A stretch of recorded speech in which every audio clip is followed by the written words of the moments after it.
Chérifula filɛbagaw an b'a fo ka walima dɔn Mali kɔnɔ ani Mali kɔkan kari o kari 15h ka taa se 16h30 ma donc an b'a fɔ ma ko taa ka se tɛ kuma min na bi an ye olu dabila maa naani ma maa fɔlɔ o ye jɔn ye o ye Idrissa Sangare ni ko Idrissa Sangare parti ASMA o secrétaire politique extérieur don maa filanan o ye docteur Amadou Maïga docteur Amadou membre du CNT maa sabanan o ye Jean-François Marie Camara ale ye ɲinikɛla ye donc université la donc maa naaninan o bɛ saraka ka na o ye Mamadou Traoré parti Union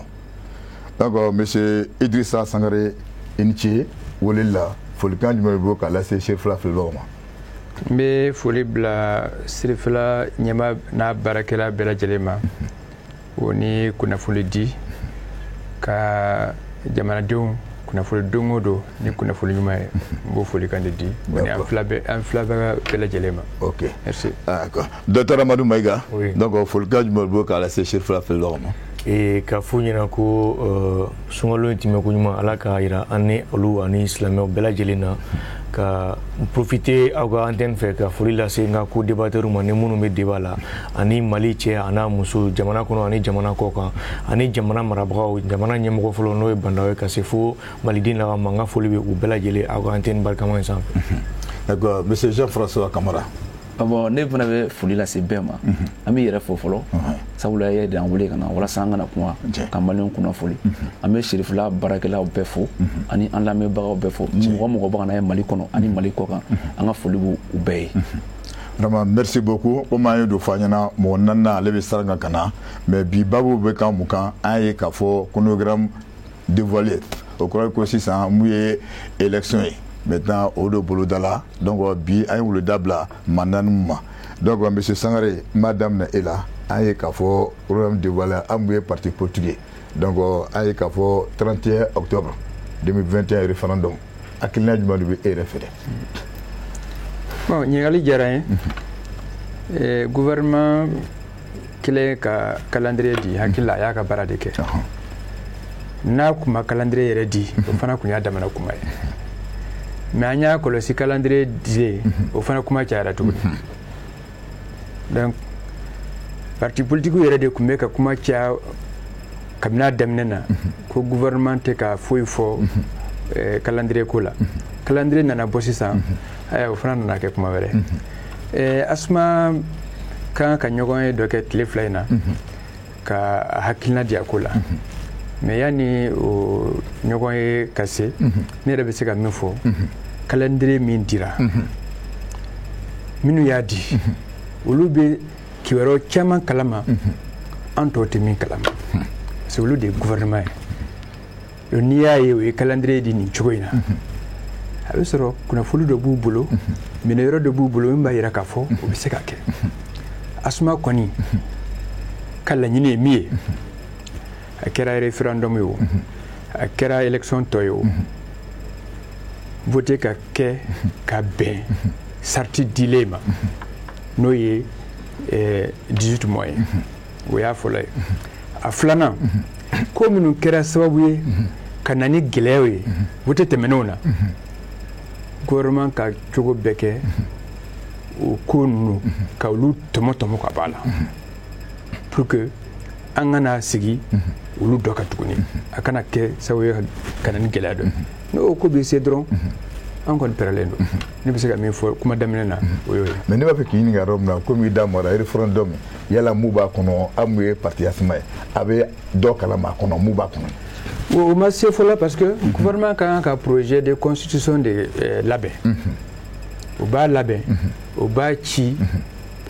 acteurs politiques ni fɛn fɛn n'a ka kan ka a lajɛ a bɛ ci olu bɛɛ de ma n'a cira olu ma a bɛ f'o ma avant projet n'i y'a jateminɛ 31 octobre ni avril cɛ a bɛ komi kalo 5 de bɛ yen gouvernement yɛrɛ ka communication de conseil des ministres tɛmɛnen na o y'a jira ko kalo 5 in c'est pour que u ka consultation kɛ mɔgɔ mɔgɔ n'o kan ka se a tigi ma pour que ka a tigi ka hakilina ɲininka parti politique ni société civile ni tɔw bɛɛ lajɛlen donc kalo 5 in dira o de kama donc projet tɛ an ɲɛkɔrɔ fɔlɔ n'a sera an ɲɛkɔrɔ waati min na an hakilina ye min ye an b'a fɔ donc an kɔni hakili la kalo 5 kɔnɔ mɔgɔw bɛ se ka bɛn ko la ka bɛn ni 31 octobre min fɔra mais projet min bɛna bɔ an ka laɲini ye min ye gouvernement kana k'a fɔ ko bɛ fɛn caman ta ka don a kɔnɔ fɛn caman par exemple juma ni juma c'est à dire yɛlɛmani parce que an y'a kɔlɔsi constitution min kɛra sababu ka na ni mankan ye an tɛ a banna 2017 la o y'a sɔrɔ ne yɛrɛ tun bɛ assemblée la an tun bɛ commission loi la a fɛn ninnu bɛɛ kɛra ɲɛna ye o tun ye fɛn caman de don o constitution kɔnɔ o y'a n bɛ se k'a fɔ o y'a bɛɛ de yɛlɛma hali titre ninnu i bɛ titre premier o taara i yɛrɛ sɔrɔ fo titre 9 la ou bien titre 6 la donc o y'a yɛlɛma kosɛbɛ fɛnw dɔ bɛ yen nɔ misɛnmaninw dɔ bɛ k'o bɛɛ don a la article minnu kan ka yɛlɛma a kun cayara kojugu d'accord donc an bɛ min ɲini gouvernement fɛ o ka minnu vote tɛ se ka taa minnu kɔ ok i n'a fɔ Sénat i n'a fɔ Cour des comptes i n'a fɔ ɲɔgɔnnaw u ka olu ta u ka n'o y'a caya dɔrɔn a bɛ na ni mankan ye d'accord ok Maïga n bɛ segin e fan fɛ comme a ye membre du CNT donc ɲininkali kelen bɛ tɛmɛ e la d'accord ne bɛ n ka kuma daminɛ ni mun ye aw ka studio kɔnɔ yan nɔ Malcolm X photo bɛ yan a ka kuma dɔ la a b'a fɔ nanzarakan na ko vous ne pouvez pas haïr les racines d'un arbre et ne pas haïr l'arbre. C'est-à-dire que tu sais que yiri dili kuma ni ya yɛrɛ ka tila k'a fɔ tuguni k'i tɛ yiri yɛrɛ fɛnɛ kuma o yiri kelen kuma ni yɛrɛ quoi. Donc o kɔnɔna la élection calendrier mun bɔlen filɛ nin ye ni gouvernement y'a bɔ parce que c'est vrai ne bɛ CNT la mais anw ka baara ni gouvernement ka baara tɛ kelen a calendrier c'est très bien c'est une bonne chose parce que laɲini de tun kɛra k'a fɔ ko transition tɛ tɛmɛ kalo 18 kan kalo 18 kɔnɔna la baara ɲɛbilaw tun kɛlen don ka bila le 19 février an bɛ se k'a fɔ premier ministre bɔra anw fɛ an jabala la n'a ka jamakulu bɛɛ ka na u ka PAC présenter n'o ye plan d'action gouvernemental ye mun sɛmɛnen bɛ an ka discussion mun kɛra les 10, 11 et 12 septembre 2020 na donc o hukumu kɔnɔna la a ye jamana marabolo yira a y'a fɔ fɛnɛ élection a bɛ organiser wa ko constitution kura k'an bɛna o fɛnɛ adopter bon o mayo laɲini ma bɔ premier ministre yɛrɛ yɔrɔ mais o bɔra depuis an ye sigili min kɛ les 10, 11 et 12 f'an kana ɲina dɔɔni k'a fɔ anw yɛrɛ de tun ye nin demander k'a fɔ constitution kura in k'a kana malidenw bɛɛ lajɛlen hakili la sɔsɔlima ko la les 10, 11 et 12 donc sisan nɔ calendrier bɔra alhamdulillah élection ba saba de b'a kɔnɔ a fɔlɔ-fɔlɔ o ye jumɛn o ye référendum ye n'o ye ka constitution kura adopter parce que n b'a fɛ an ka don o kɔnɔ kɔfɛ an bɛna a tɔ ni an bɛna tɔ fɔ donc n bɛ tɔ saba filaw fɔ ka da o kan ka sɔrɔ ka don o kɔnɔ donc a filanan o ye élection conseil ka élection ye collectivité cercle région ani district ani n'o bɔra yen nɔ o ye élection ba belebeleba présidence ani députation bɛ tugu ɲɔgɔn na maintenant référendum ne bolo maliyɛnw anw de jɛra les 10, 11 et 12 k'a laɲini kɛ et mieux bien avant ça a kuma tun bɛ senna a mɛnna mais vous savez bibi na an bɛ diɲɛlatigɛ min kɔnɔ bibi na le langage des armes o ye place ta sur la paix c'est à dire que marifa kɛlɛ a ye place ta kojugu adamadenya yɛrɛ ani diɲɛlatigɛ yɛrɛ taabolo kan bon an dun b'a la ka évoluer de an ka jamana ye an bɛ crise kɔnɔ a mɛnna an ka constitution an y'a ye k'a fɔ majɛ dɔw b'a jɛ n kɔrɔ bɔra ka kuma dɔ fɔ sur la section des comptes au niveau de l'UEMOA parce que Mali yɛrɛ ye kasabi musaka fanfɛlaw a bɛ gérer ni loi dɔ n'o ye loi ordinaire 028 ye peut-être il faut k'an k'o yɛlɛma k'o kɛ loi organique i b'a fɔ UEMOA yɛrɛ la sous-région tɔw la o bɛ kɛ cogoya min na a ye senako kuma minnu fɔ olu aspect ninnu fana caman bɛ yen nɔ mais Mali ye choix dɔ de kɛ n'o ye politique k'an ka jamana économie libéraliser ka taa vraiment vers la décentralisation poussée parce que an ka jamana superficie million kelen ani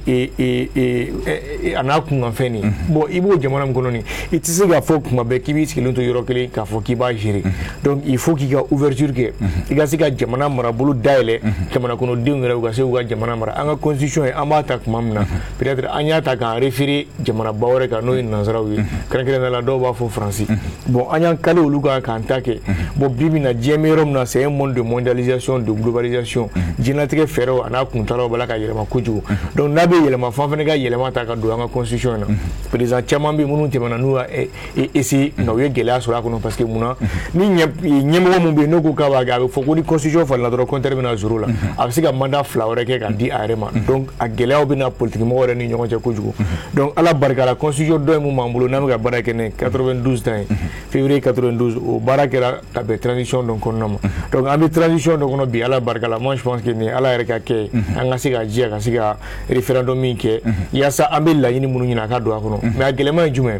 ni be constitution kura adopté fo molaw ni ga nyogo ya kono ibe alla yini ke kata jamana kono din wore ka lafiya mun kan ka nani développement économique ka nani développement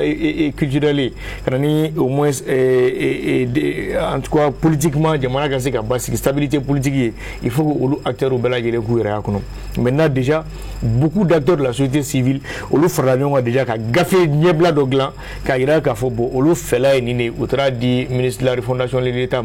et pas plus tard qu'avant-hier non mercredi un groupe do fene reçoit CNTL ou venez na nous gafé présenté auna ou a di ministre de la refondation ou a di premier ministre on a di CNT présent vraiment colonel Malki Diaw ka yala ka fo bo olu fere ka hakina ni ne constitution courant mena adopté olu be faire atata ne et même constitution de notre mais réforme fait dans le domaine de la gestion de la vie de l'état olu ka hakina mu va beti donc déjà association chamambi vraiment munu me ka frame ngwa kana nous ga proposition donc go proposition ta bara chamo fene gara ka blanye ni bigasi gouvernement bota na yata gouvernement me hakili jaga bokaka gouvernement fene hakina mu afene bo abo présenter jamana ko diwnye ani parti politique ani les forces de la nation donc ni beya lage ni ansona ma na ba yere yo kono donc amitaka référendum fene mo ga famia ga fo atina fo élection to aller oui ou non nous sona maso ibitika bulletin da ibodro ni ira donc vraiment au chigela mambate bon jamana ka bokuma la lakana ko bi jamana kono mo de bulu jamana mana ba de bulu on no ya ira ka fo ko lakana mu bi no bibina absega to amsega élection ke bon ne bulu vraiment amsega to la na do bi na ni constitution parti de boko fait amsega do kono na voilà Jean-Marie François et muye chercheur voilà donc on ngal kile donc e bi se ga mudu fa voilà bon ya la je mais ou fly kuma mu fo o kuma chama e kuma fin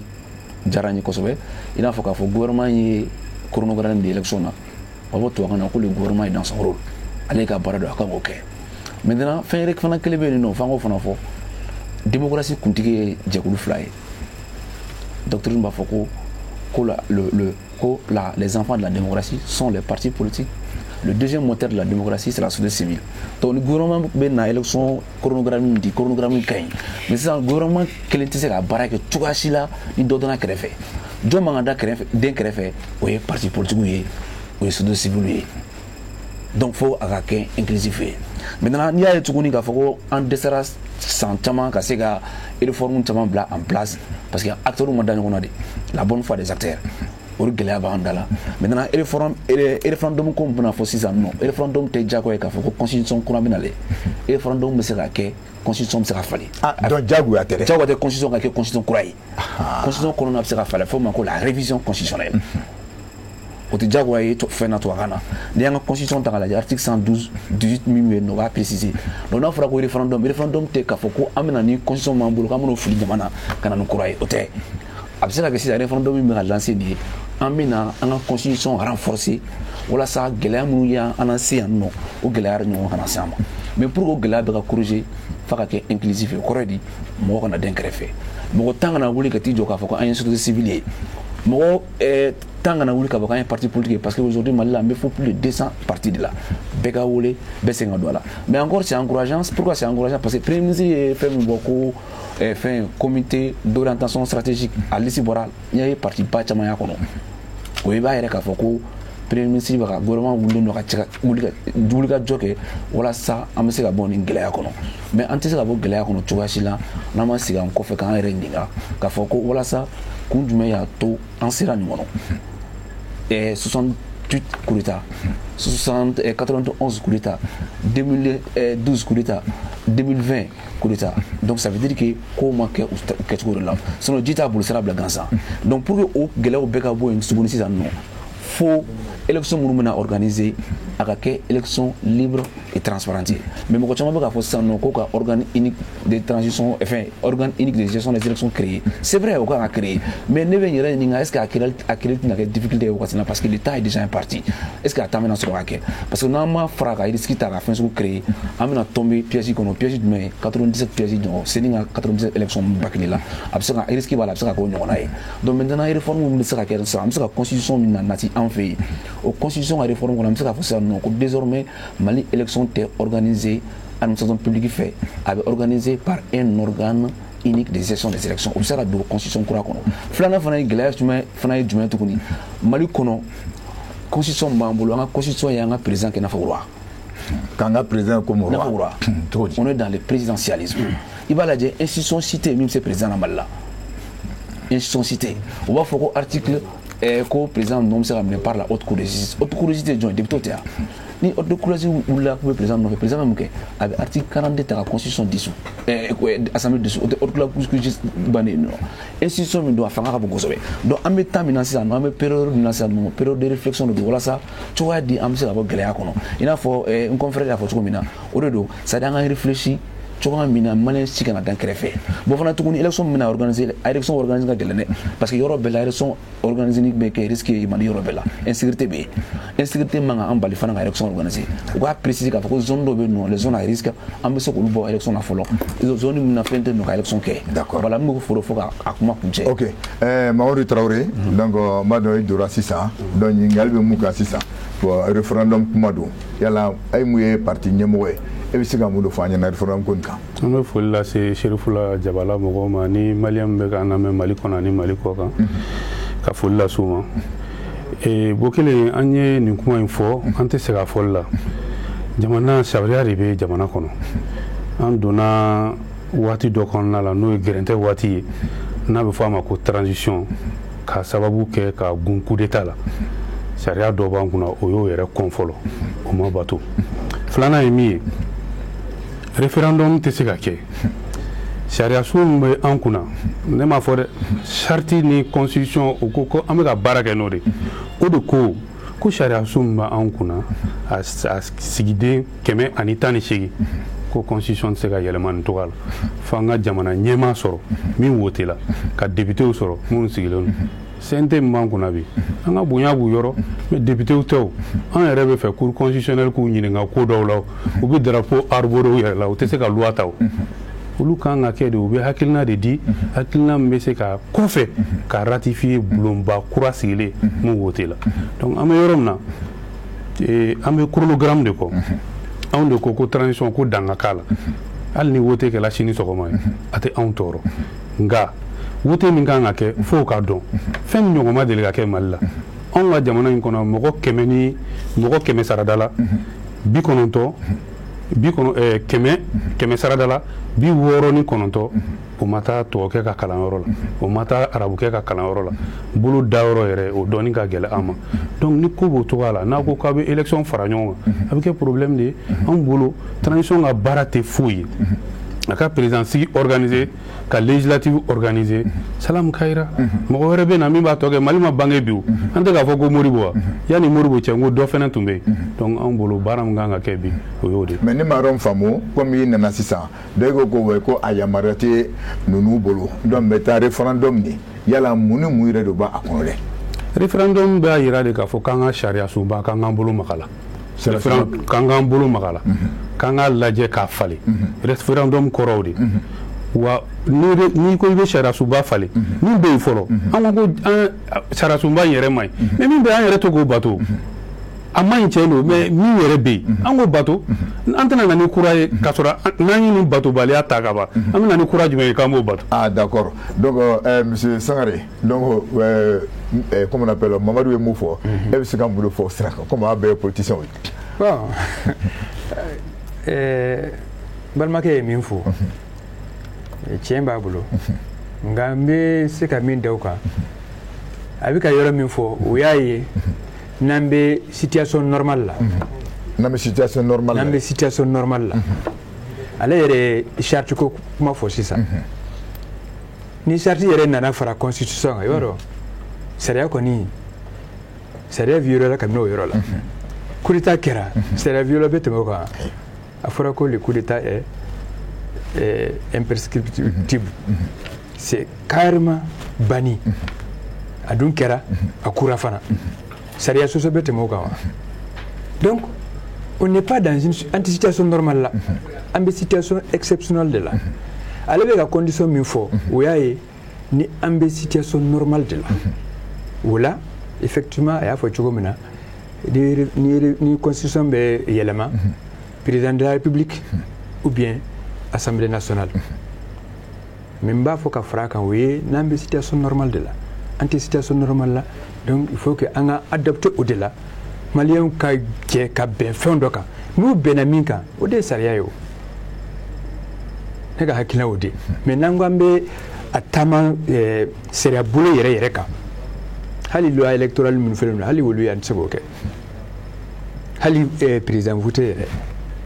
parce que fɛn caman bɛ constitution kɔnɔ peut-être a bɛ a da bɛna s'a ma donc n'an ko an bɛ taa sariya normal yɛrɛ fɛ voté yɛrɛ tɛ se ka kɛ donc bɛnkan de bɛ yen n bɛ min fara o kan dɔrɔn balimakɛ y'a fɔ cogo min na gouvernement k'a lajɛ ka bɛɛ de fara ɲɔgɔn kan o kana mɔgɔ si bila kɛrɛfɛ commission min sigira premier ministre kɛrɛfɛ ça fait 50 personnes bɛɛ tɛna yɛrɛ sɔrɔ a kɔnɔ CNT yɛrɛ a fɔra ko bɛɛ b'a kɔnɔ mais hali bi mɔgɔw bɛ k'a fɔ ko bɛɛ t'a kɔnɔ donc mais a b'a kɔnɔ wa bon an ka mɔgɔw b'a kɔnɔ a ka mɔgɔw b'a kɔnɔ awɔ an ka mɔgɔw b'a kɔnɔ mais hali o bɛɛ la i b'a sɔrɔ hali an yɛrɛ ka mɔgɔw cɛ la dɔw bɛ yen min ma satisfait o de don donc i tɛ se ka bɛɛ de satisfait quoi donc wajibi don fo minnu fanga kalifara minnu ma nin don in na fo k'u ɲɛ tugu ka ko dɔ de kɛ n'i ko ko tiɲɛ don an bɛ wele kan ka bila bɛɛ ma mais n'i ko ko f'i ka bɛɛ de sago fana kɛ foyi tɛna se ka kɛ ne bɛ se k'o de fara. ok Maïga oui comme union président d'ale kumana donc hali bi an bɛ don cadre kɔnɔ. ne bɛ mun fɔ dɔrɔn halisa n ye mun fɔ n ka kuma daminɛ an bɛ diɲɛ kɔnɔ bi où les instruments de la guerre ont été très loin dépassé les instruments de la paix. Et k'a fɔ ko CNT bɛ yen a bɛ drapeau don a man ka drapeau don CNT tɛ légitime CNT ye loi de finance ta o loi de finance de b'a to courant mun bɛ sara an ye o musaka bɛ bɔ ni mun ye anw de b'o autoriser i bɛ taji mun ta anw de b'o autoriser i bɛ so mun kɔnɔ i bɛ activité o activité la n'i ko k'i bɛ sariya bato la a fɛn fɛn bɛ ta anw de y'a yamaruya ka gouvernement bila ka taa o baara la quoi donc pour moi il faut quitter ces débats. On a beau des choses qui nous divisent, on a beau qu'on a là quoi. On a fera les problèmes qui nous unissent là. On a solutionné nos problèmes là quoi. Au problème de la constitution. Bima blague a fait malien d'imbela qui l'ont constitution a fallu. Mais a fallu aspect clé mina follow au dit qu'a fait président Bena a fallu de le compter avec et le poids que la constitution donnait au président qui donne au président donc finalement les gens ont eu peur ou ma voilà constitution mon flènia faut assurer une transition dans le conala ni y a une transition dans le conala anga ni barake nous on n'a pas de c'est-à-dire sentimental au kula quoi jamana di ambela jelinga lagi anga akilina ko kele sharia jume arama dunga benkani do am bena fenodika ni abo anga dine sharia la o munu boranga ka bo ala yoro amana be diɲɛ fɛn o fɛn ka diɲɛ kɔnɔ o ye an yɛrɛ ka sigi ka fɔ ni bɛn ni an b'an ka jamana to a ka bin ka halaki ka a kɛ bugurijɛ k'a fɔ ko non ko dɔw bɛ CNT kɔnɔ k'olu man ka constitution falen yan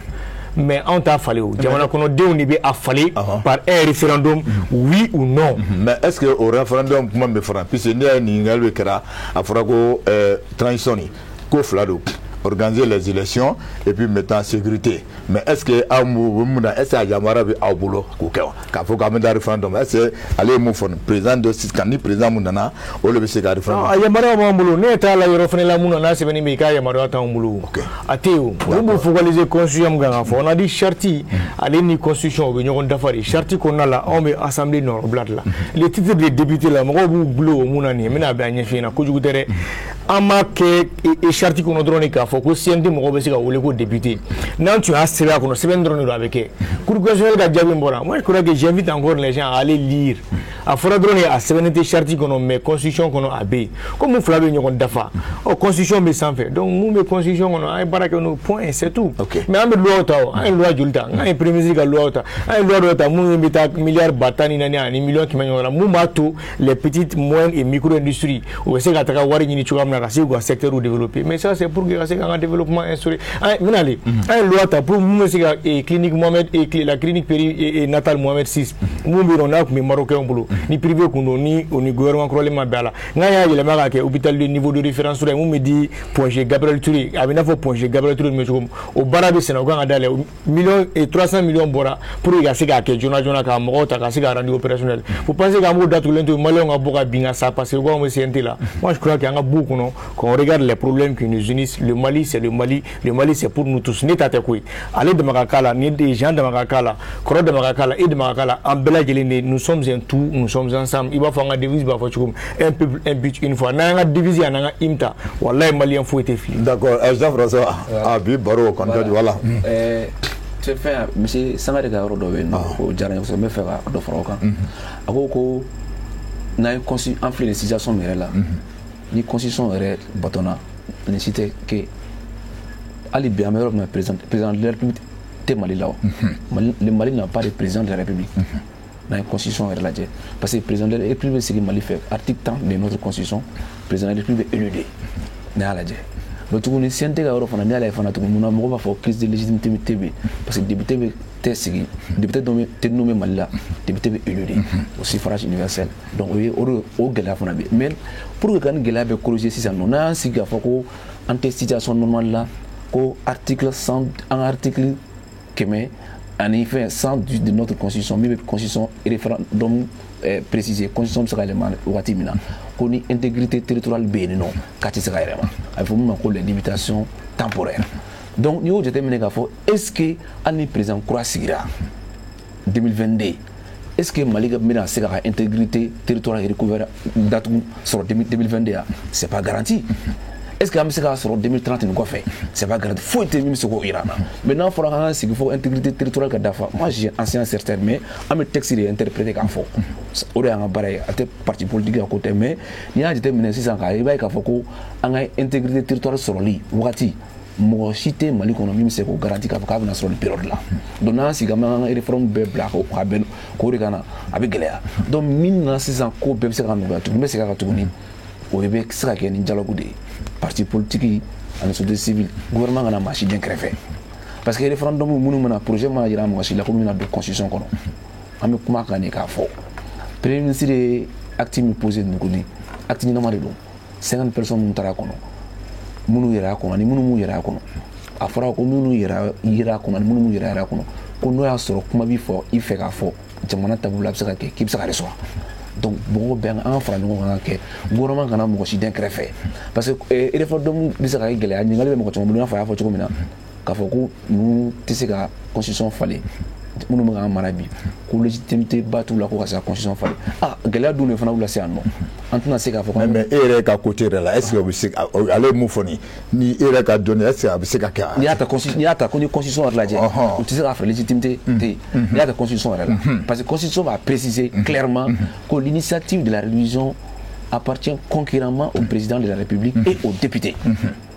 Que le président de la République bɛ se ka constitution yɛlɛma ni ŋaniya sigi ani député o fana bɛ se ka kɛ député 1/10 député bɛ se ka ŋaniya sigi o dun tɛ président député Mali bolo bi député Mali bolo donc n'i y'a ta constitution ka o fɛ ka constitution ta k'a lajɛ a tɛ se u tɛ se k'a falen. d'accord ok voilà président voilà. CNT mɔgɔw u kana finteni u bɛ se ka baara kɛ baara bɛ se ka kɛ ordonnance ye mais loi tɛ n'u ye loi kɛ sariya la u bɛ ka yɛrɛ sago de kɛ u tɛ ka sariya ta kɛ u bɛ se ka ordonnance ta hali jamana ɲɛmaa ni député t'a bolo waati min na a bɛ se ka ordonnance ta ni député u sigila u b'a kɛ loi ye ninnu bɛ baara fɛn fɛn la bi n'an ko an bɛ taa sariya la u mana fɛn fɛn kɛ a ka ɲi jamanajɔ de don mais ni député nana olu de b'a kɛ loi ye olu tɛ se k'a kɛ loi ye parce que u ma voté olu tɛ se mais a dɔ ye misali dɔ di voilà u y'o kɛ u ye baara ɲɛnama kɛ mais u fili dɔ b'a kɔnɔna la o loi tɛ o ye ordonnance de olu bɛ ordonnance de ta an ko ka kow lakile an tɛ mɔgɔ contre la an y'o de fɔ on n'est pas contre les gens i ye kɔsi min ta k'a lajɛ min sigila o don hali o fili b'a kɔnɔna la ne b'o f'i ɲɛna anw ka jɛkulu la premier ministre ye lettre caman k'a fɔ k'an ka mɔgɔ 2 bila ka taa an ye mɔgɔ 2 bila ka taa premier ministre de y'a signé Mokhtar Wan u sela ye ko kelen t'a la k'o tɔgɔ bɔra la voilà donc aw ka jamana ko lajɛ kɛ an bɛ k'an yɛrɛ ɲininka an bɛ jamana sugu jumɛn kɔnɔ mais ni est ce que mɔgɔ kan k'i makun nin bɛɛ kan an ko k'a ladilan e ko k'i bɛ jɛkulu sigi i ye lettre ci mɔgɔ ma i yɛrɛ bolo y'a signé Mokhtar Wan a ye Karima Sina bila ka na mɔgɔ ci an ma an bɛ min bila i ka place la o k'i ka kuma fɔ e ni o nana k'o bɛ don ko o tɛ don ko o bɔra la lettre ci kun kɛla mun n'a sɔrɔ chef de cabinet de y'a ci ou bien conseiller dɔ y'a ci an bɛ se k'a fɔ ah premier ministre m'a ci a y'a kɛ mais premier ministre ka lettre signée voilà c'est dire an ka sentimentalisme dabila jamana in kɔnɔ a kɛla de an bɛ ka ɲɔgɔn ɲɛda lajɛ hali ni y'a ye CNT kuma cayala on a dit c'est des amis des copains gouvernement fɛnɛ bɛ ten c'est des amis des copains n'a kɛla Maliko ye an bɛɛ b'an yɛrɛ ye o kɔnɔna la an kɔni bolo bi an bɛ yɔrɔ min na n'u bɛ fɛ an ka maga fɛn o fɛn la an y'a fɔ yan an ka conférence nationale souveraine kɛ a bɛ kɛ wajibi an bɛɛ kan. donc référendum ko ni o kan ka taa conférence nationale souveraine na bi an tɛ k'a fɔ ko dialogue ko ka organe unique sigi dialogue y'a fɔ don n'a tun m'a fɔ est-ce que a bɛ fɔ an tɛ k'a fɔ ko ka ko ka constitution falen ko dialogue ko k'a kɛ ni dialogue tun m'o fɔ don mais dialogue problème kɛla min ye président Ibrahim Boubacar Keïta a ma sɔn a ka kɛ souverain n'a tun kɛra souverain an filɛ crise min kɔnɔna la bi a tun tɛ kɛ. a ma sɔn ka kɛ souverain o kɔrɔ de. a bɛ wajibiya ala ale yɛrɛ kan o don n'an bɔla kuma la ko kuma de ka bɛnkan kɛla ko président Ibrahim Boubacar Keïta malidenw bɛnna kan i tɛ Mali président ye bilen a bɛ bɔ Mali président o de ye souveraineté o bɛ ka min fɔ 92 transition dɔ de ye constitution in sigi transition ye baara min kɛ o ye jɛkulu min sigi a wajibiyalen tun don c'était une conférence nationale souveraine. o bi n'an ta la bi an kɔni bolo transition kana ka baara caya waati tɔ man jan u tora munumunu salo la f'u ye kalo 8 duuru kalo 6 kalo 7 a kana k'u kɔnɔ k'u bɛ to yen kudayi kudayi jamana tɛ se ka to kunbalan na filɛbaga wɛrɛ bɛ kɔɲɔmuso la min t'a cɛ ye u ka élection labɛn an pɛrɛlen don élection kama hali n'u ko ko sini sɔgɔma de don ne kɛla candidat ye président sigi la ma jeniyɔrɔba sɔrɔ n kɛla député sigi la parti créé kun ye o de ye i bɛ taa i bɛ mɔgɔw ka hakilina ɲini n'u sɔnn'i la don min na k'a ye k'a fɔ i bɛ ka hakilina min yira k'o b'u nafa u b'i ta o n'i y'a ye i ma ta o kɔrɔ tɛ k'i ye dernier o mun ye dernier mun de ma kariya ka t'i présenter an kɔni don o don hali n'u y'a fɔ ko sini sɔgɔma de don an bɛ taa an présenter mais u bɛ ka kuma dɔw fɔ président Boubacar Keïta ale nana président sigi la avec une caution de 10 millions a nana a y'a kɛ million 25 ye ninnu b'a ŋunuŋunu kan na k'olu b'a kɛ million 50 ye jɔn b'a ŋunu kan a fɔla administration territoriale la cadre de concertation na k'olu bɛna kɛ million 50 ye c'est à dire il faut qu'an k'o jeunes dabila o n'o tɛ Asimi Goïta avant que a ka million 100 ninnu sɔrɔ u tun tɛ se k'u da don million 50 ko kuma la tuma min na a bɛ sara ta 80,000 100,000 tɛ se ka million 50 ko kuma fɔ bandaw pareil même les gens du CNT désolé donc an kana na Maliko kɛ wariko ye Maliko tɛ wariko ye Maliko faso kanu de don ni hakilina b'i la ka jamana bɔ dingɛ kɔnɔ i bɛ na n'o de ye n'an nana ka na gɛrɛntɛ k'a fɔ anw dɔw bɛ yen ko u ka anw ma wala parce que fɛn t'an bolo ka sɔrɔ hakilinaw b'an na anw bolo o tɛ ko ye bi an bɛ yɔrɔ min na ni transition in kan ka élection 2 organiser. donc sisan an bɛ référendum n'an bɔr'o la sisan a tɔ an bɛna référendum an kɔni an to o la parce que sariya tɛ a ti bɛn bi. a t'o la yɛrɛ de. an t'o la sariya tɛ a ti bɛn. n'u ko k'an ka taa référendum na u ka conférence nationale souveraine organiser o de la o bɛ kɛ an bɛɛ jɛlen ye sariya sunba filɛ nin ye malidenw bɛɛ jɛla bon an jɛna k'an b'a sɔsɔ. d'accord ok voilà. ok n'an bɔr'o la sisan monsieur Sangare voilà an b'a fɛ ka na sisan an y'a ye k'a fɔ an bɔra référendum na filanan ye mun ye élection ye comment on appelle maire sigi ni fɛn ninnu bɛɛ la ko le 26 décembre yala mun ye parti ɲɛma nin bɛ se ka kɛ fana. bon gouvernement ye min fɔ a ka sɛbɛnninw na yanni u ka calendrier bɔ i b'a dɔn a fɔ ma ko justification ou bien motif o kɛlen bɛ ka min sɛbɛn o ko n'i ye conseil de cercle ninnu lajɛ o ni conseil régional a bɛ komi voté ma kɛ kabini 2009 voté ma olu ma renouvelé o sigira 2009 o ni sisan cɛ o ye san 11 ou san 10 oui san 12 donc a bɛ komi olu bɛ san 12 magamaku la o ye conseil de cercle ni conseil régional ninnu a laban i b'a dɔn sariya ko kalo 6 bɛ se ka fara o kan kalo wɔɔrɔ kura fana bɛ se ka fara o bɛɛ kɛra fo a nana se yɔrɔ dɔ la sariya dɔ nana ta ko u bɛ se ka to yen nɔ fo ni vote kɛra san min donc o b'o o de la yen donc gouvernement y'a jira k'a fɔ ko waati jɛna ko légitimité t'u la tuguni u ka population représentée donc a kan ka renouveler donc o yɔrɔ la gouvernement jo de don maintenant problème yɔrɔ min est-ce que jamana bɛ cogo min na a bɛ se ka kɛ commune 773 ni vote ma se ka kɛ commune 400 kɔnɔ a bɛ kɛ baara ye o ye a fɛn fɔlɔ ye a fɛn filanan ye jumɛn vote yɛrɛ n'a y'a sɔrɔ sariya dɔ kan ka yɛlɛma a kɔnɔ parce que n ɲɛ bɛ calendrier min na député a fɔ collectivité ni député olu i b'a sɔrɔ fɛn dɔ b'a kɔnɔ fo référendum ka kɛ ni dun ye calendrier lajɛ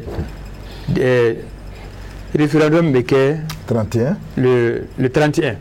octobre le 31 octobre mais a bɛ promulguer le 14 janvier o de bɛ u ka chronogramme kɔnɔ a bɛ promulguer le 14 janvier o de ne y'o de kalan yan donc est-ce que an mago bɛ yɛlɛmani minnu na est-ce que o bɛ se ka ta constitution kɔnɔ fo ka o vote ninnu kɛ o y'a filanan ye a sabanan découpage ko fana b'a la an bɛnna ni tɔnsigi laban min ye ministre ko o bɛ découpage kɛ parce que k'a fɔra ko dialogue national y'a fɔ ko b'a kɛ fo dɔ ye jabali kɛ k'a fɔra ko dialogue national ye organe unique ko fɔ ko mais premier ministre ko tɛ kɛ donc a bɛ komi min ka d'o ye o b'o ta min man d'o ye o b'o to yen dɔ ye jabali kɛ o yɔrɔ la donc ɲininkali de fana de b'o yɔrɔ fana na. d'accord ok donc an bɛ segin ka na sani an ka kuma di i fɛ a ye mun ye politicien ye donc kuma min fɔra nin e bɛ se ka mun de fɔ. an bɛ politique baara la. élection organisée li 26 voilà référendum an y'o kuma fɔ an tɛ sariya kɔnɔ n'an kɔni bɛ an bɛ taa o la an ka taa conférence nationale souveraine na y'an ka élection organisée an ka organe unique des élections sigi an y'o kuma fɔ don o don a bɛ ka fɔ parce que problème kelen de tubabu côté ko min mana kɛ o de bɛ wuli o ɲɔgɔnna wɛrɛw la quoi les mêmes causes produisent les mêmes effets faisons extrêmement attention an k'an kɔlɔsi kosɛbɛ jamana in sɛgɛnna a tɔɔrɔ élection date minnu fɔla an bolo élection tɛ se ka couplé o ye kelen filanan u ka bɔ u ka président sigi kɛ u ka non an ka don dɔn na fɔlɔ an bɛ président an bɛ na ni président sigi na an bɛ voilà merci ni merci an bolo ale ye kuma latigɛ ka ban a ye kuma latigɛ ça veut dire que difficulté bɛ yen bi k'a fɔ ko jamana an bɛ hukumu kɔnɔna la an ka élection bɛɛ organiser transition ka baara kan ka kɛ élection fila de ka jamana basigi ka lakana sabati ka président sigi organiser ka député sigi organiser a tɔ président kura min bɛ sigi an bilalen hors constitutionnel normal la a tɔw bɛ taa o de ka nɔgɔ anw bolo sisan an bɛ yɔrɔ min na n'u ko k'u b'a bɛɛ kɛ bi n'an ko an bɛ taa élection na lakana bɛ cogo di duguw ma lakana o ye kelen anw yɛrɛ bakun o ka dɔgɔ n'i y'a ta k'a lajɛ élection min tɛmɛna kɔsana in na min laban kɛla fɔ mankan bɔra la Soumaïla ala ka hinɛ la a ma minɛ k'a to campagne de la bi olu yɛrɛ bɛ ka lettre ci anw ma n'an bɛ taa yɔrɔ o yɔrɔ k'an ka fɔ k'an bɛ taa yen o tɛ siran yan an ka lajɛ u bɛ baara min dɔn u ka lajɛ ka sécurité in ka mafa insécurité zéro tɛ yen c'est pas possible n'i ka da yɛlɛlen bila mɔgɔ bɛ don i kan u ka lajɛ n'u tun y'u sinsin o kan yanni an ka se nin yɔrɔ la bi u b'a sɔrɔ an ye dɔɔnin kɛ mais baara n'i nana i yɛrɛ bila a bɛɛ la i tɛ se k'a bɛɛ kɛ bi an ka lajɛ référendum ko kuma in u k'o bila an ka taa conférence nationale souveraine na n'an conférence nationale souveraine kɛ anw bolo o b'a yamaruya k'a fɔ président kura min bɛ na n'i sigila ka député sigi a bɛ constitution falen. Ok, Maya. Et constitution yɔrɔ in faut ka datugu quoi. N balimakɛ, j'ai beaucoup de respect pour lui. Il est jeune, je suis jeune parce que a y'a présenté élection présidentielle dɔ la. Mais fɛn mun ye ordonnance tato. Projet de loi, ratification, loi, je pense que je leur renvoie à mécanisme quoi. Je ne vais pas lui faire de cours de leçon ici, mais Adam a dit quoi. Mais il faut là, peut-être à la même fait, avec Madje Chamaya quoi. Maintenant, moi je crois que honnêtement, mais il faut alsa. Jamana Tissega Maraiba faut akadi bechuamna. Kakeka d'autres à d'autres. Élection présidentielle gagée au Luma. Au lieu qu'on a tout élection présidentielle là, insécurité, mais tout élection présidentielle mais la présidentielle qui est trop tué parce que présidentielle boulot arrangé, députation boulot arrangé, en gros qui mais élection et tout tué. Bon honnêtement ne boulot majé badje quoi. Alors ni fait que il faut avoir il y a direction qui et qui clé quoi. On est venu moi chamani nyonche. Maintenant, un sujet à ce qui concerne les élections et conseils de l'élection collectivité, cercle, mais c'est tout à fait normal. Santani ko wa election tiga ko tika nouvelle abe feka jamana mara ita damne sans feka jigiduma mais fika duma la fene glan mais toujours ambe feka namne sans feka glangana ago ko crise sera nima mais effectivement crise sera c'est parce que député a nana ka et constitution temenina charité mo me se ga vogo député ga mandat proroger ga duma ko flaw mais au bête maintenant mais les gens ont vu pour la stabilité mo dariaka donc nambe se ga raser duma ga fali moi je crois que angata vers ça qu'on sort des petits jeux de migma parce que ati tani jamana bien franchi au kele a flana jume et niame iba foko ibe présent ibe présent ski il est député mais il m'a tourné ce sont aussi des Maliens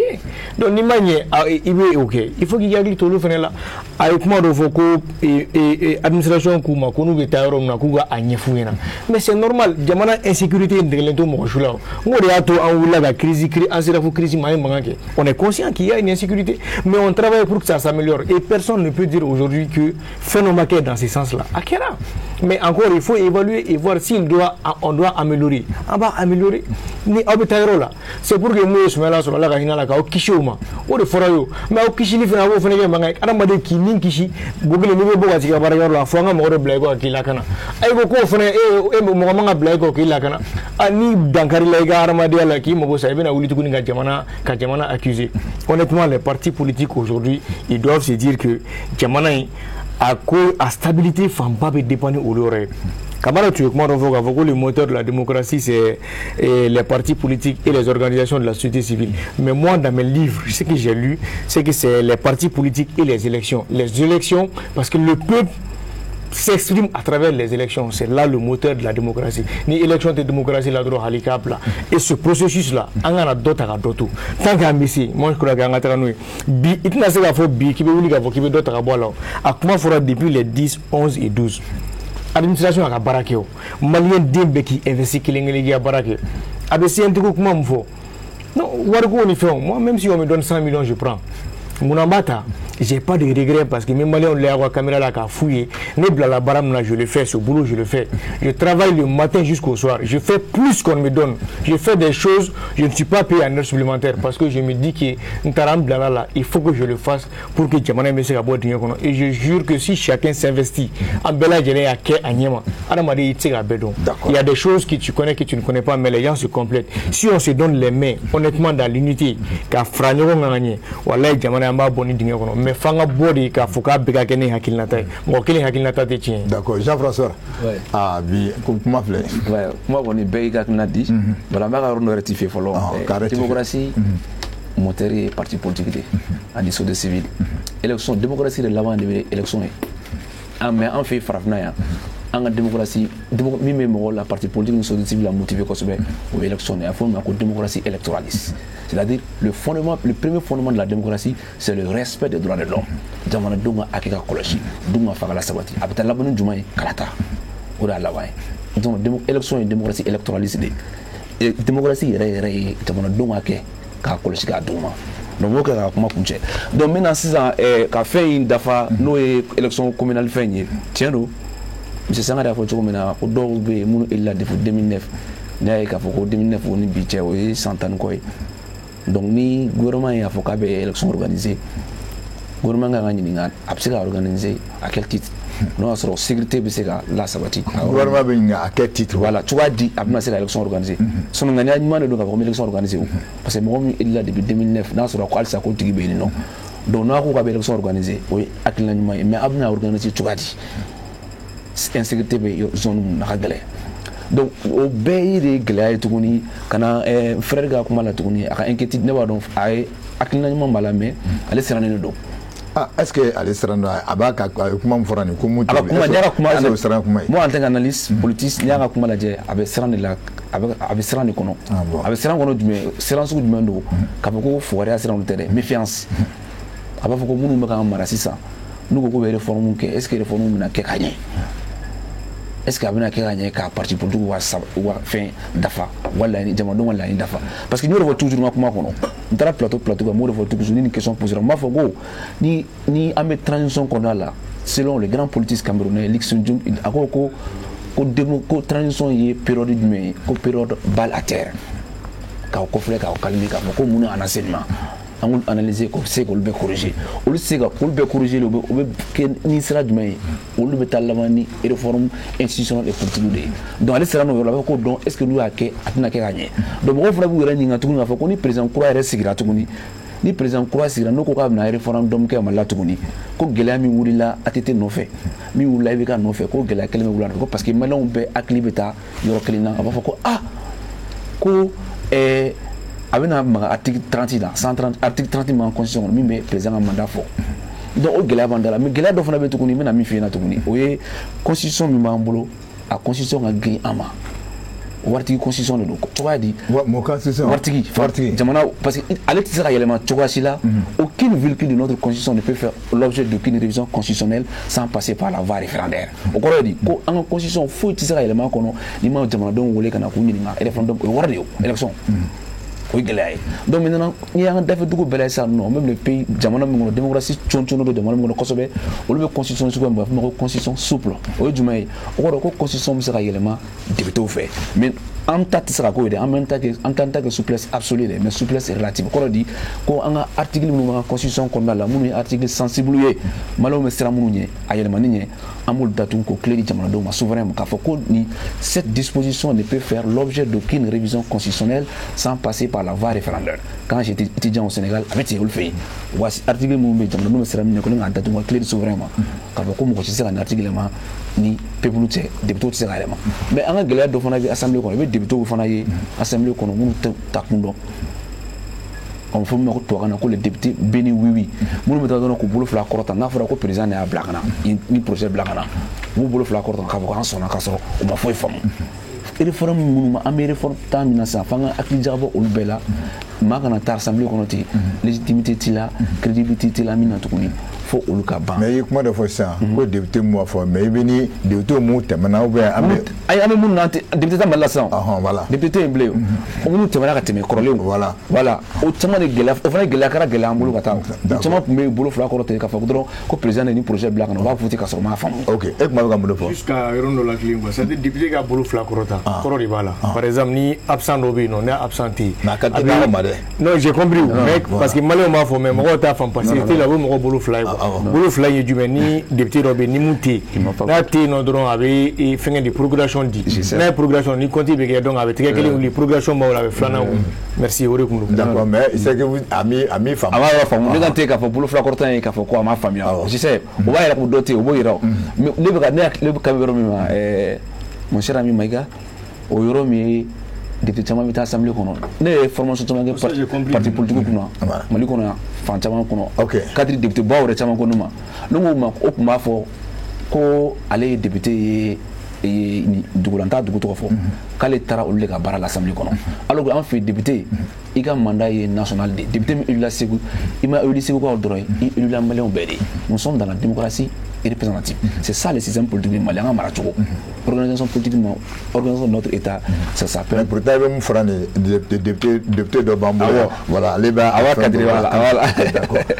D'accord. D'accord, ok. Bon, tu as mis tu droit, amena téléphone là-bas. Donc, monsieur Sangaré. Voilà, donc, et tu as mis il faut faire ça. Oui, voilà. C'est comme vous le passez. C'est-à-dire, Maïga, on a fait la fois que Mali. Be aw dusukun ka tɛmɛ an tɔw kan an tɛ ka ɲɔgɔn faamu o yɔrɔ de la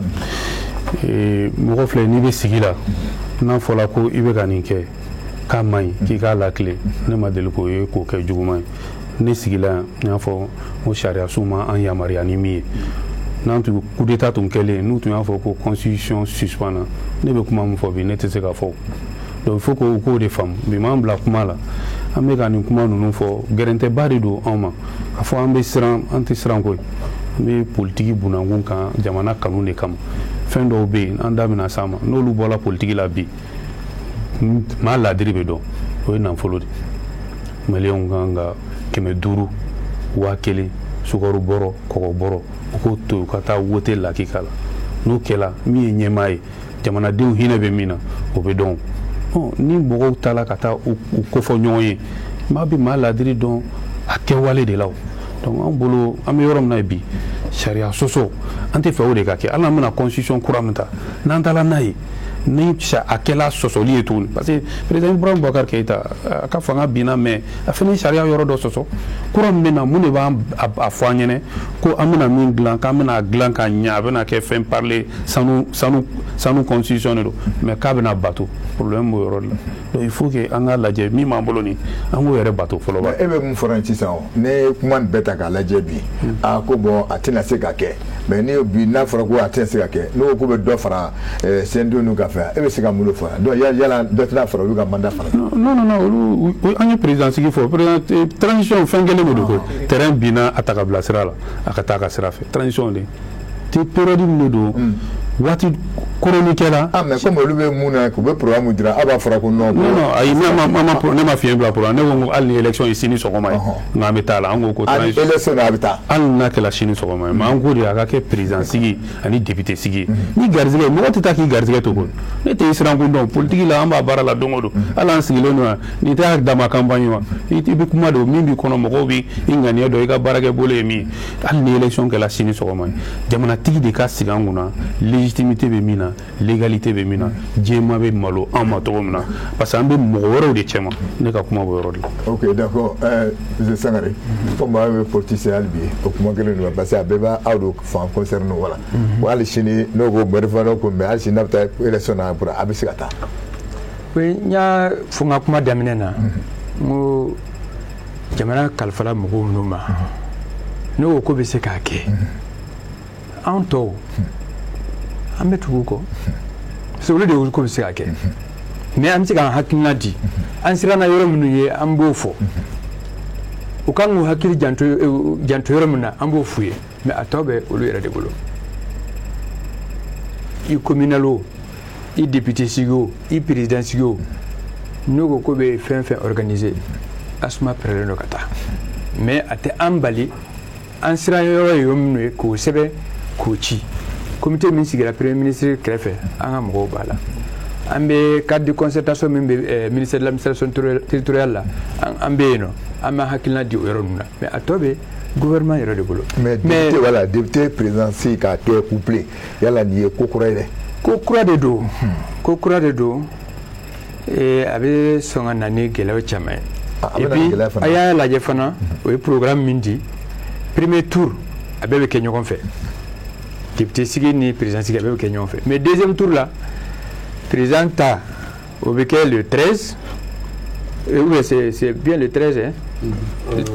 le 13 mars le 13 mars et député ta deuxième tour o bɛ kɛ le 20 mars donc o kɔrɔ ye ko premier tour bɛ kɛ ɲɔgɔn fɛ mais deuxième tour tɛ kɛ ɲɔgɔn fɛ munna parce que constitution m'a révisé constitution dans la constitution entre les deux tours pour les présidentielles c'est 15 jours. Et dans la loi électorale pour les députés, c'est 21 jours. Donc moi je pense que ni référendum qui a se changer. Parce que moi je peux plaigner, 15 jours c'est très peu. yani a ko tila contentieux yɛrɛ la o b'a sɔrɔ 15 jours caman kɛra la donc yɛlɛma kan ka don yɔrɔ la ni référendum kɛra mais n sɔnnen do yɔrɔ min na Traoré ka fɔli la a ye conférence nationale min fɔ n'i ye jateminɛ 92 o y'a sɔrɔ an ka dɔgɔ sa mais conférence nationale de kɛra ka sin ka référendum tugu kɔ ten foyi ma parce que constitution yɛrɛ préparé la conférence nationale waati de la o bɔra ni min ye jamanadenw votera o de la parce que bɛɛ tun bɛ yen mais sisan comité ko ni fɛn ko minnu bɛ sen na n y'a fɔ cogo min na a bɛ na ni gɛlɛyaw ye k'a fɔ ko aw kana miiri k'a fɔ ko parti baw b'a la nin bɛ la non non hali ne yɛrɛ ka parti mɔgɔ dɔ b'a la i b'a sɔrɔ dɔ bɛ n yɛrɛ ka parti la min sɔnnen tɛ munna karisa bila la ka taa ale ma bila ka taa o bɛɛ b'a la a ye conférence nationale min fɔ moi je suis d'accord pour ça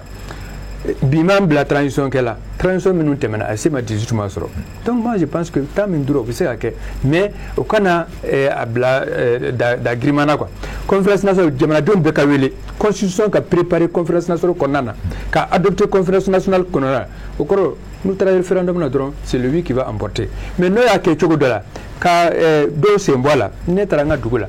si je dis de voter non ils vont voter non parce que o tɛ Assimi Goïta dɔn o tɛ Badaw dɔn o tɛ mɔgɔ wɛrɛ dɔn o bɛ ne de dɔn donc vraiment ça je suis d'accord avec lui sur ce plan et puis il y a des choses à réviser obligatoirement dans la constitution n'i y'a ye député ka fɛn mandat bɛ se ka dɔ ma se ka fara a kan o ye gymnastique juridique de kɛ ka dɔ fara a kan la constitution dit que le mandat des députés 5 ans a ma foyi fara a kan a m'a fɔ même une loi organique peut donc a y'a fɔ cogo min na on a besoin de souplesse fo ka taa a bila député yɛrɛ suppléance ninnu fo ka taa bila nomadisme ninnu na hali n'olu tɛ se ka bila constitution kɔnɔ an bɛ se ka dɔn a bɛ se ka prévoir que ça sera sur une loi organique o bɛɛ bɛ se ka yɛlɛma loi organique dɔ kɔnɔ donc il y a beaucoup de changements à faire mais encore une fois an bɛ jamana min kɔnɔ sisan i n'a fɔ o b'a fɔ cogo min na a bɛ komi filen de bɛ an bɛɛ kunna ka yala n'an ka mekabuguru ta ka fili ɲɔgɔn ma filen caman de bɛ ci donc jamana bɛ ci de donc hali n'an b'a dɔn k'a fɔ fɛn dɔ man ɲi an k'o to yen an ka jamana lajɛ an ka na an sinsin sariya yɛrɛ yɛrɛ ma sariya kɔni bilala a mɛnna an tɛ sariya kɔnɔ bilen o an bɛ ɲɔgɔn faamu de kɔnɔ donc a suma la vraiment an b'a fɛ dɔrɔn kalo 18 min fɔra a ka sabati gɛlɛya minnu sɔrɔla vote tɛmɛnenw na an ka olu tɔmɔ ka bɔ a la a y'a fɔ cogo min na ni président sigira ka député sigi pour que tɔ ninnu là je suis pas d'accord avec lui les communales là si ça peut se faire a bɛ se ka kɛ ni ko bɛ fɛn bɛɛ bila sini na a ti ɲɛ dɛ. d'accord ok waati mun dira ma an bɛna mɔgɔ 5 ta donc ni mɔgɔ 5 tilara ɲininkali bɛ mun fɛ n'o tilara là an bɛ taa an bɛ sɔrɔ ka na miniti 10 bɛ to an bolo an bɛ sɔrɔ ka na kuma kuncɛ sisan donc an bɛ mɔgɔ fɔlɔ ta donc mɔgɔ mun bɛ se ka wele kɛ k'o da don ka ɲininkali kɛ docteur Amadu Mayiga a b'an bolo kɔrɔ yan donc mun ye Idrissa Sangare ale fana bɛ yan Mamadou Traoré bɛ yan Jean-François Kamara fana bɛ yan donc nɛgɛjuru a labilalen don voilà mɔgɔ 5 an b'olu ta ka sɔrɔ ka donc nɛgɛjuru a labilalen don allo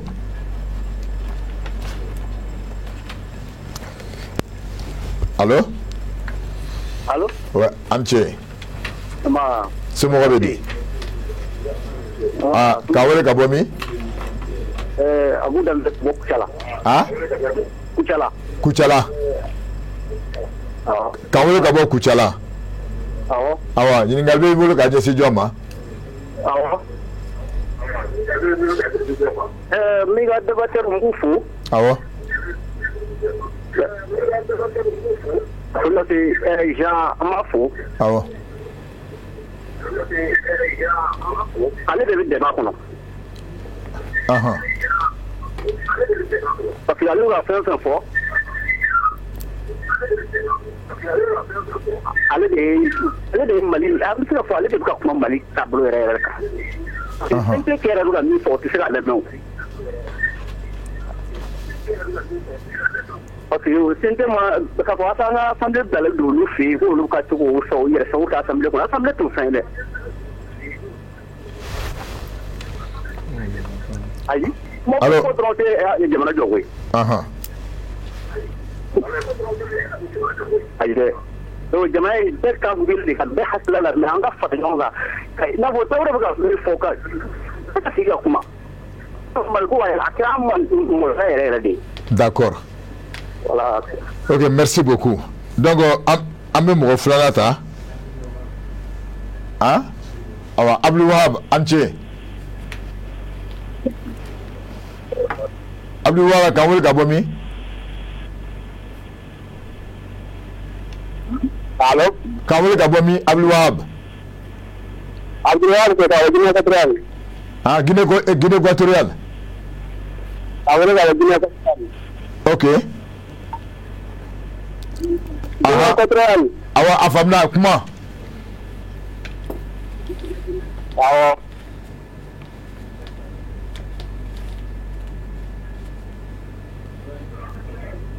allo d'accord Moussa Traoré Anche ama Anche Somo Abedi paspoté ka wele ka bɔ min Moussa Traoré ka wele ka bɔ Moussa Bugu ɲininkali b'i bolo wa ne ka ɲininkali bɛ tɛmɛ Mayiga de la Mayiga c'est-à-dire que n'i ye Mayiga ninnu ye k'u ye kɛlɛ min kɛ kunun kan u ye bi kuma la sa a bɛ mɔgɔ jigi lamisɛnya n'u Mayiga de bɔra ka kɛlɛ kɛ IBK ka mandat ka n'a tɔ tora ko Mali ko bɛ ban u ma se ka temps di o mandat ka lase k'o dafiri o kɛlɛw kɔnɔna la kumakan minnu tun b'u da ko IBK ka régime c'était un régime budgétivore ko député bɛ ka wari mun ta u n'a man kan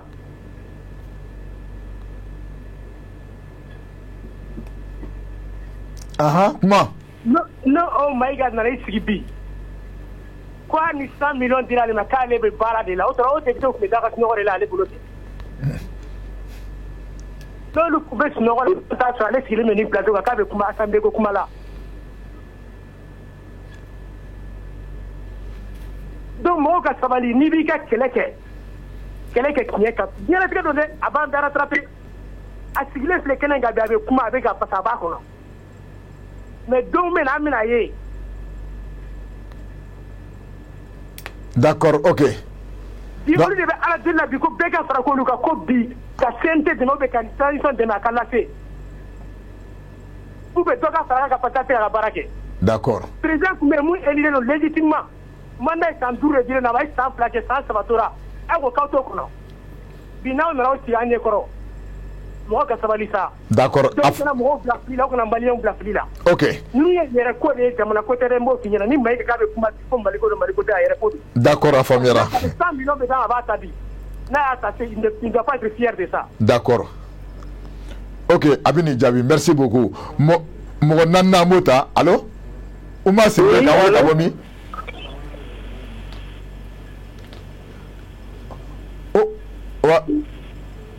ok Umar Sidibe allo ka wele ka bɔ min ne bɛ ka bɔ Douanza ok n b'aw fo awɔ oui Douanza awɔ a faamuyara e ka kuma a faamuyara kuma bon n bɛ bɛɛ fo particulièrement honorable Sangare voilà ne bolo honorable Sangare ye mun fɔ dɔrɔn de y'a solution ye an sigi ka kuma c'est-à-dire an ye dɔ kɛ kuma caman na waati bɛ régime mana na an b'a fɔ nin bɛ dɔ ta la nin bɛ dɔ b'a la donc je pense que ça c'est une perte de temps a ɲuman ye mun ye maliyɛnw bɛɛ ka sigi an ka bɛn fɛn kelen kan pour que an ka se ka bɔ nin crise in na kuma caman t'a ɲɛ koyi d'accord et je pense que sans mettre honorable Sangare y'a fɔ cogo min na o dɔrɔn de y'a solution n'an ko k'an bɛ sigi kɔfɛ a tɛ ɲa d'accord ok voilà o de tun bɛ n bolo n b'aw bɛɛ fo merci beaucoup i ni ce mɔgɔ wɛrɛ bɛ nɛgɛjuru la an b'o tigi fana ta Baba Sibi allo Baba Sibi an ce an ce i b'a wele ka bɔ min Mopti Sevare Mopti Sevare ok ɲininkali b'i bolo ɲininkali bɛ n bolo ka taa Mayiga fɛ Mayiga ko qu'on a 100 millions qui est fier de ça. Il sera bien donné le fait, mais il faut de famille pour la caille. Akoko élection va organiser ko ka damine a to di duguma ka yele fa fe mais o ka na ni président figi ke ka député figi ke donc c'est ça on a le président de l'inflation ke maire ni régional mun na figi président de l'inflation ko ka donc nous figi avoir président na figi la président de l'inflation ke yo shika président figi normalement ne ko ka hakilla la wara nu kai d'accord. Voilà, mais le président Sigra Oumi, le président de l'inflation est au rôle de nos cas. Il a soit à boîte, il a fait que le président de Aketa, président de Aketa. Mais nous, nous, Sigra président, le président, on a fait quoi faire? On a banné du haut. On a pas foutu là. On a congelé les formes. D'accord, ok. Merci beaucoup, Iniché. Donc, Madouna, allô? Ok, d'accord, amen. Ah, allô? Ah, Sissoko. Ah, président Sissoko Anché. Allô? Allô? Allô, Anché. Allô? Allô, encore Bila.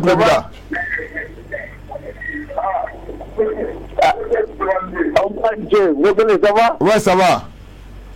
Vous venez, ça va? Oui, ça va bien, je vais très bien. Anga Kene président Sissoko. Ah, bon,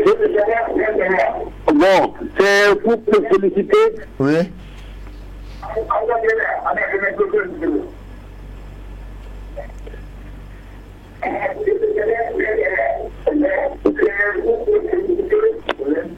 Et t'encourager davantage. Merci beaucoup.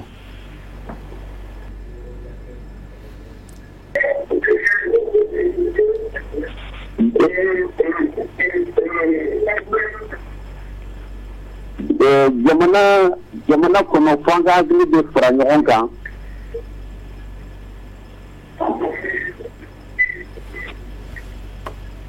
Wa professeur, e ka kuma an tulo b'i la i ka kuma. Ni yɔrɔ gɛlɛn ninnu la ka se ka bɔ nɔgɔ la.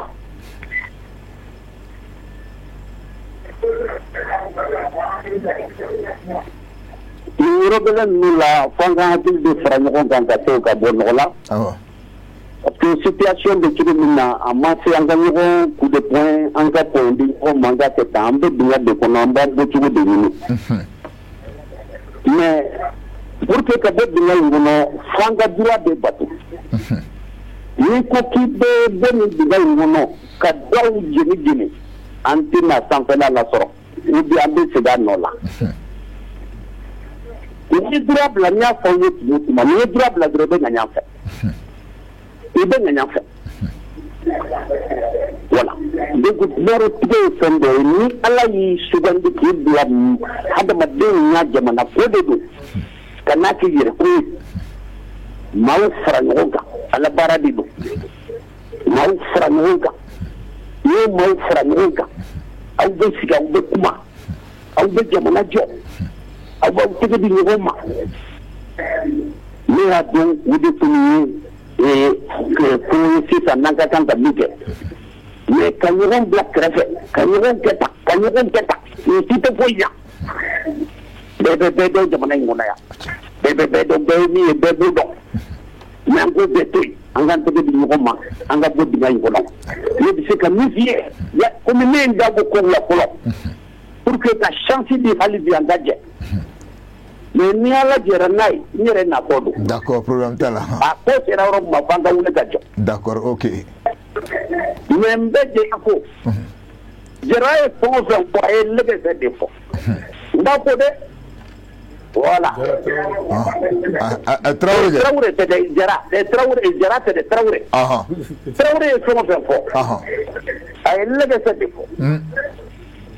An tɛ se ka constitution kura dilan. An ka taa élection présidentielle ni législative la a tɔ an n'o ɲangini kɔfɛ. D'accord. Voilà. Ok. Merci beaucoup, professeur Inche. Voilà. Bon, d'accord. Donc, on y a qui l'a fait, ni que professeur Sissoko. Donc, allez, vous voulez qu'il l'a fait. Donc, si ça, Mahamoud Dinama ou Dafara, j'espère. Donc, si ça, Maïga, ma frère Kereka, il y a comment de fois 100 millions kokuno kumbi manga mena ko bon puis yene tukuno ki vous savez avec là pourquoi ni ne kuma avec mo yena comédie ou fait non quoi. Moi je suis un homme très engagé parce que je me dis que engagement menena na be bella c'est bébé Mali fait tu vois mais engagement on était clé engagement des fois quand je parle mo ba ke fait le camarade Traoré avait parlé des 100 millions de Assimi. Quand Assimi B fait, il y en a qui ont 100 millions. Pour moi, ce n'était pas l'objet du débat. Ou des gamins misalita. On est en 100 millions de dirhams. On est en baraque mata. Mais quand on 100 millions de dirhams, on fait un café, on voit les plateau. Il y a nous qui Facebook. J'ai pas 100 millions. Je ne demande pas 100 millions. En même temps, on est en baraque dur, très dur. Pour le bien-être des Maliens. Pour que Mogoba Sara Moumou, Sara va doubler, Sara va tripler. Voilà ce que nous on fait. Nous avons Barake Kadaoriga, mais moins de Balban, comment aller 100 millions d'euros, mais 14 milliards 100 millions d'euros.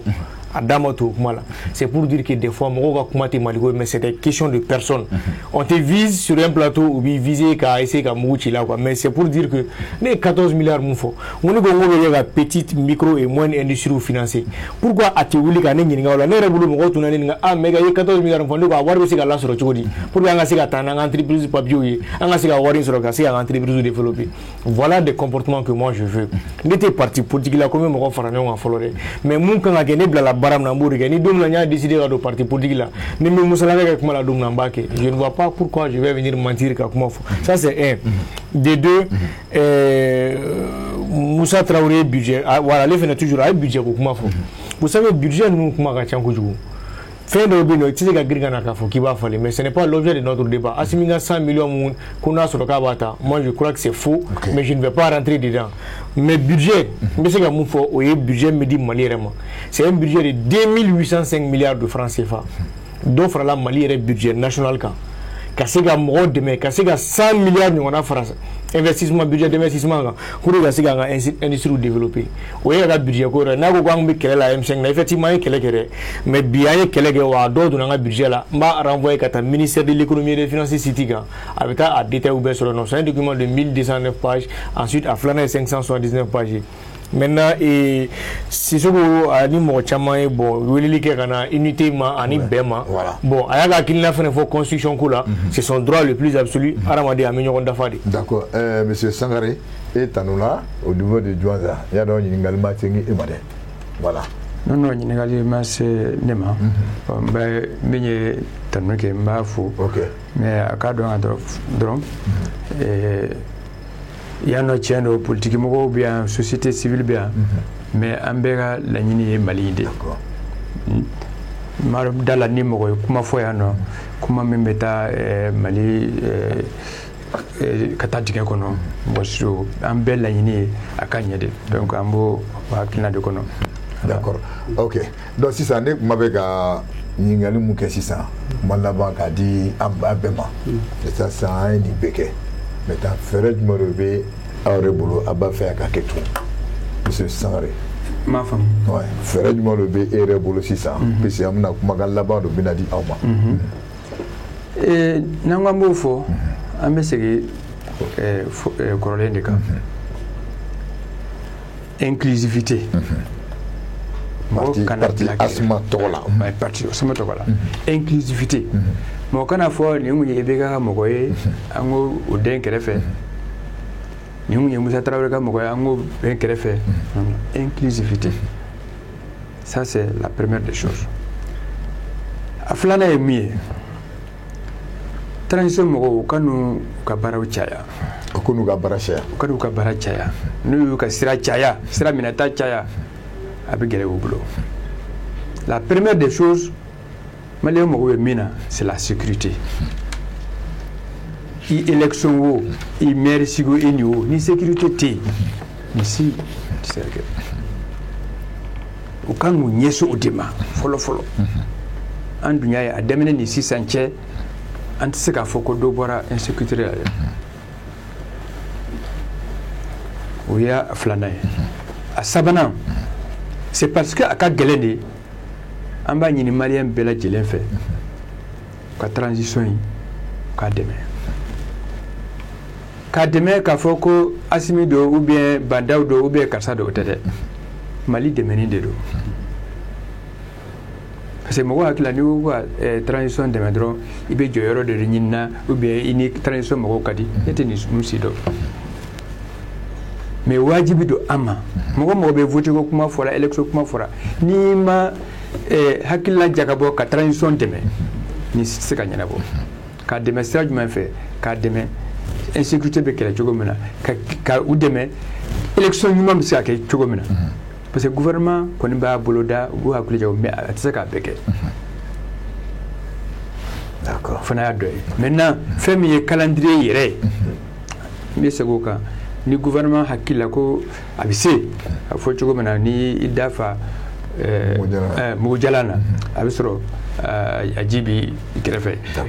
n'o b'a dɔn o bɛ se ka kɛ an kɔni pɛrɛlen don min fara o kan Traoré ye min fɔ yanni comité ka sigi yan nin ka sigi yan i n'a fɔ Dialogue mɔgɔw bɛna fɔ ko Dialogue national kura don ou bien o tɛ problème ye o ka mɔgɔw dalajɛ en 2 semaines o bɛ se ka constitution ban pewu parce que constitution wɛrɛw dilanna ka tɛmɛ o donc o acquis bɛ yen Alpha ye ka mɔgɔw ye min dilan o bɛ yen ATT commission daba olu ta bɛ yen nɔ a fɔ cogo di IBK yɛrɛ olu fana ta bɛ yen nɔ donc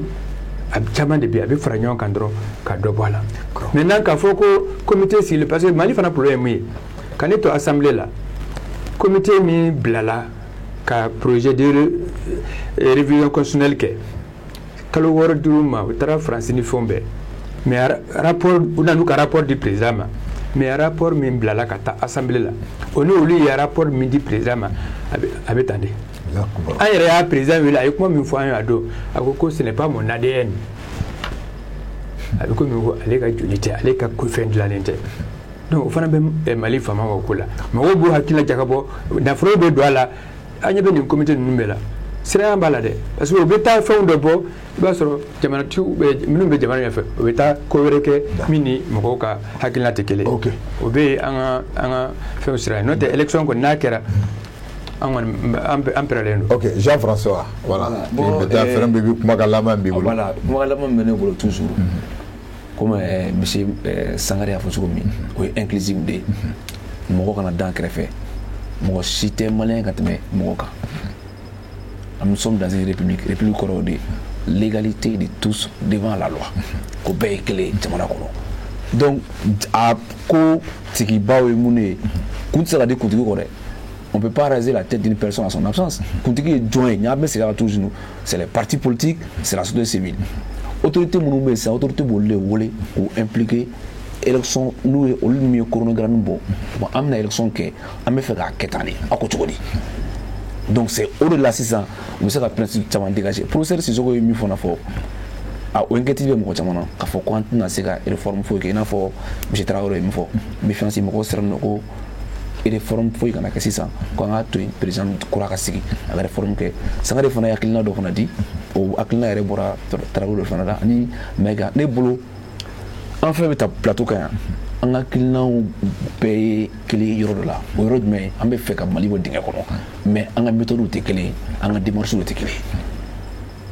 bon au euro là c'est ça non on peut corriger tout quoi dit non c'est là comment mais non mais c'est là comment tu vas corriger c'est vrai on sera corriger akila mi menu fa akila mi fo iba dron ya la dron dron iba wa ta dron ka comparer dron ibe convergence yoro mina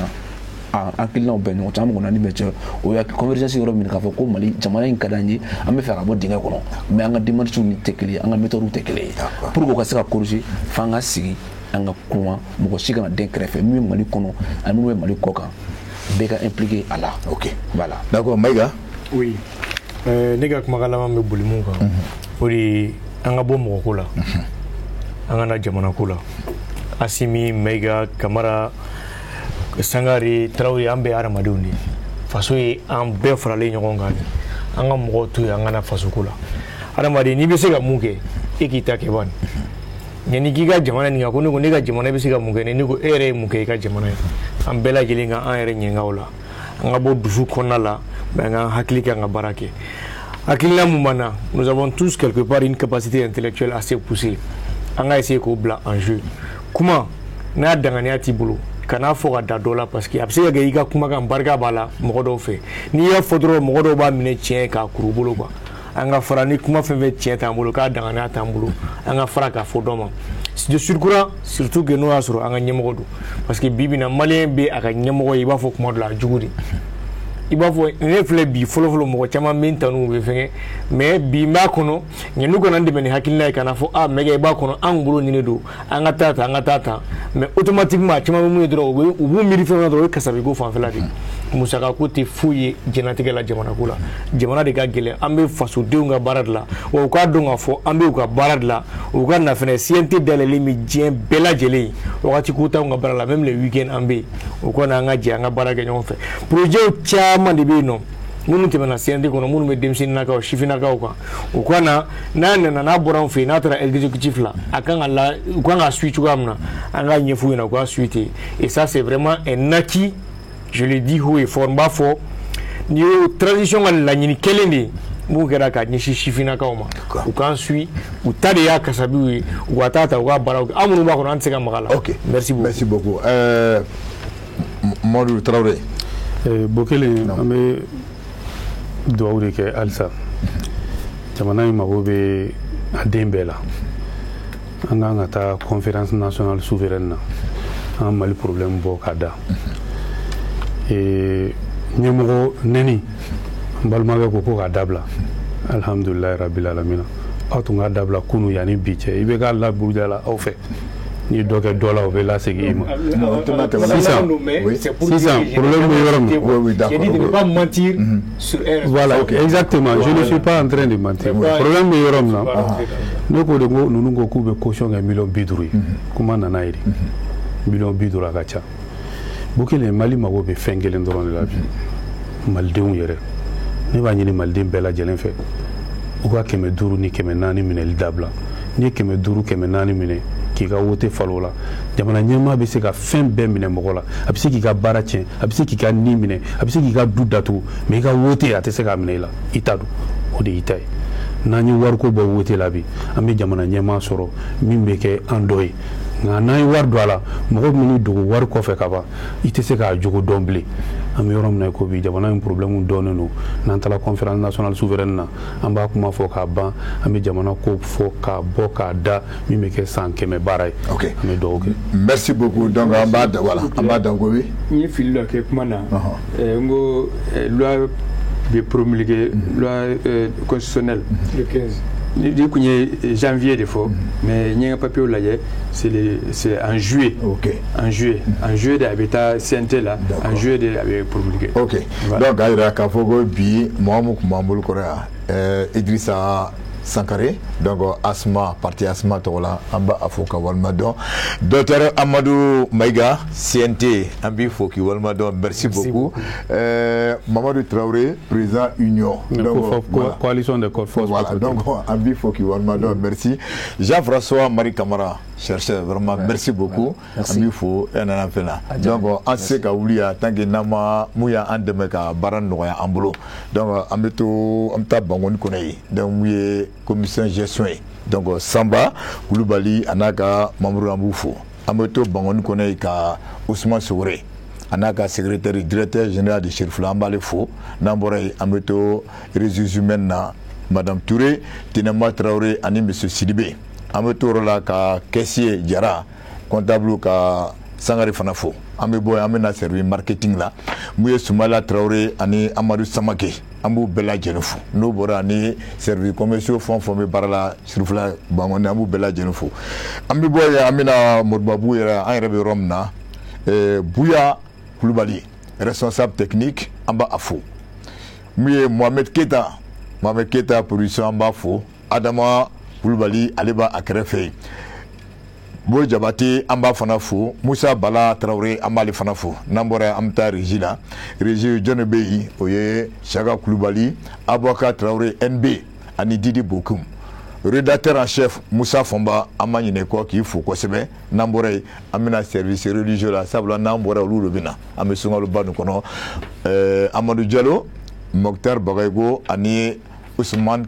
Kane